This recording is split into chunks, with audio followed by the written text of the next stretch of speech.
Le comité consultatif sur le travail et la main-d'œuvre a dressé une liste de recommandations pour encadrer le travail des moins de 16 ans au ministre Jean Boulet. Et le ministre a annoncé que dès février, il pourrait avoir un projet de loi déposé à l'Assemblée nationale qui viendrait restreindre le nombre d'heures travaillées par semaine à 17 pour les 14 à 16 ans et complètement interdire aux moins de 14 ans l'accès, sauf exception, au marché du travail. C'est une proposition qui est raisonnable.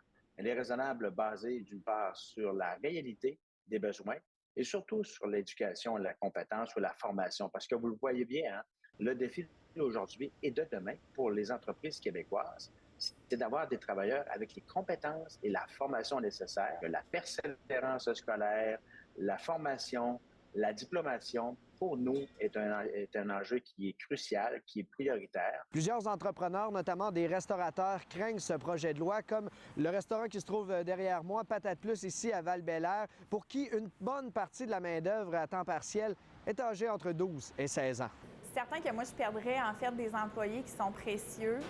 Des 12 à 14 ans, là, j'en ai pas, c'est pas que j'en ai beaucoup, j'en ai peut-être 6 présentement dans l'équipe qui travaillent les soirs et fins de semaine, mais c'est certain que si on m'enlève ces jeunes-là, on vient rajouter une lourdeur à mon équipe qui est très proche, qui sont habitués de travailler ensemble. Souvent, c'est des amis en dehors, ils vont à l'école ensemble. Fait que quand ils viennent travailler, ils sont contents, ils ont du plaisir, puis ça leur fait un contact social, puis c'est un premier pas aussi vers le marché du travail. On parle beaucoup avec les parents aussi, là, puis leur horaire d'école, fait que c'est toujours dans le respect de leurs obligations d'école. L'important, c'est de s'assurer que les jeunes enfants puissent travailler dans un environnement qui les respecte. Là. Il y en a qui font du travail répétitif, qui manipulent des charges lourdes, qui sont exposés à des contaminants, qui travaillent dans des cuisines, dans des scieries.